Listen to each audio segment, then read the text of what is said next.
For letting me tune in, lady. It was Coronado Orte Harris on the Global Marketing Drawer Stakeholder. Well, 10-year, 15-year, 30-year corporate, private, and public account. And ladies and gentlemen, let me tell you a very unorthodox and mysterious blessing. Somebody broke into your place, ladies and gentlemen, and they ramshacked that thing. I'm talking about you haven't been able to function and be who you used to be. You never really recovered from it. They ramshacked you. They went in there and throwed your stuff everywhere, and then they took some of your valuables. Ladies and gentlemen, you know, a lot of people say they glad that they experienced that. They glad that they didn't take that. You know what I'm saying? It's always something there that thief didn't value. It meant more than everything else in that place to you. You know what I'm saying? And thank the Lord that you was able to make it there and get it out of there before they got their hands on it. You know what I'm saying? And I'm telling you, ladies and gentlemen, you know, and the reason I say it's an unorthodox blessing is because you can't afford to lose anything. If you could have the thing that they stole back, you want that back too. You know what I'm saying? But you in there, you really don't pray like you used to. But that day, on that day, you was telling the Lord, thank you. Thank you for not letting them steal that from me. You know what I mean? And you actually hugged it like it was a human being. You put your hands around and embrace it like you was hugging a human being, man. You was glad. You know, you actually think that the Lord was looking out for you. You know what I'm saying? Because you know, they probably didn't see it. Because if they did, the first thing they would have took was that. They couldn't have seen it. You're going to say it was in plain view. You know what I'm saying? It was in plain view. They was in there trying to hurry up. They thought we was on the way. And they left the valuables behind. They did take some valuable, but not the most valuable. And that day you was in there, you was able to secure and get that stuff out of there. You know?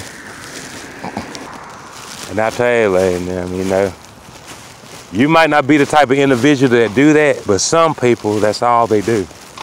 That's all they do, ladies and gentlemen, and there's techniques to it.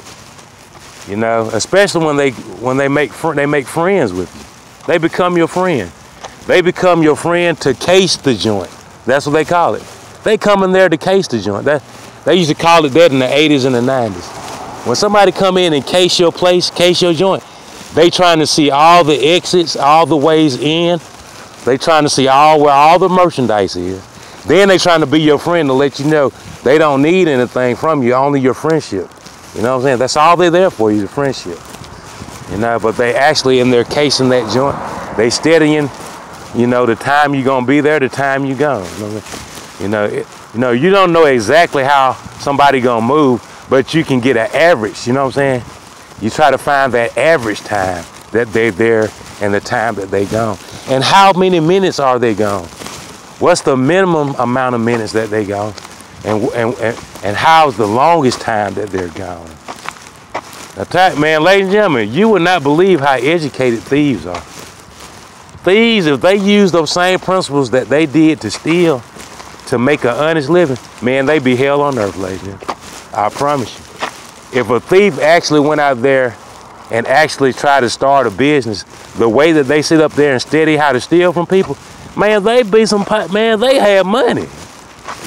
People would honor them, ladies and gentlemen. They would actually honor them and say, them people, the Lord blessed them with talent.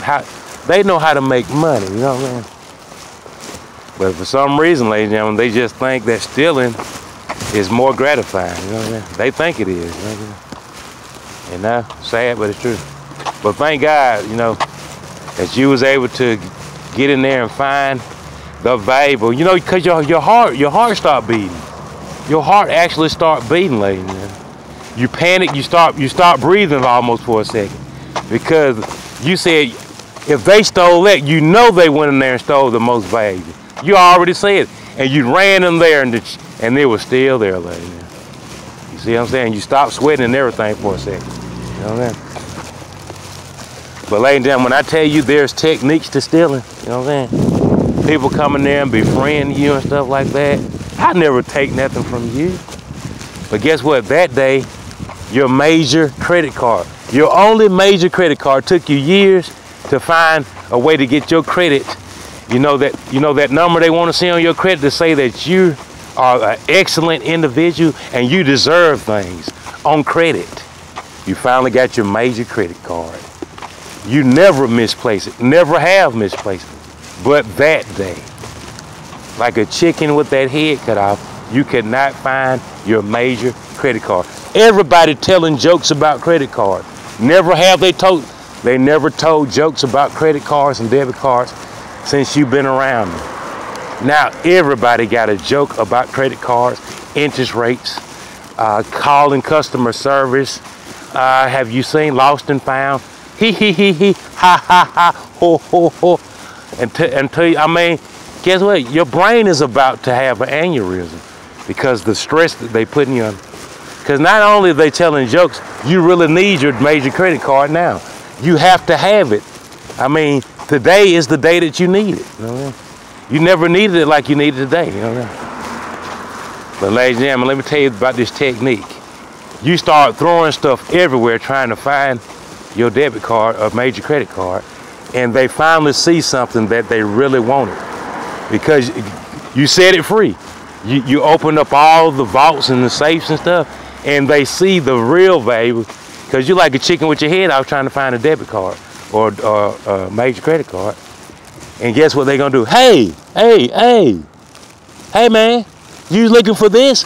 And they gonna make sure it's way out of the way that you done uncover something that they really want. You know what I'm saying? Oh, your debit card back here. And then not only did they gonna give it to you, man, hit this blunt and calm your ass down, fool. Shit.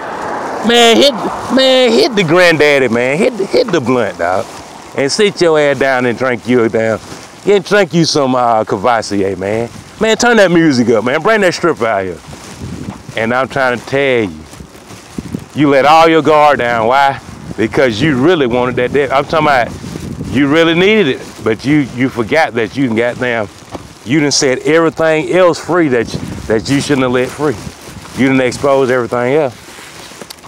And guess what? They gonna do the same thing, the same technique. They gonna laugh and joke when you find out that they found something while you was looking for your credit card, the debit card, that they knew exactly where it was. Okay? But they gonna do that same thing when you realize that that most valuable thing is missing. They gonna do the same thing again. You know what I'm saying? But this time you might not get it back. You know what I'm saying? This time you might not get it back because it's more valuable than the major credit card, you know what I'm saying, to them.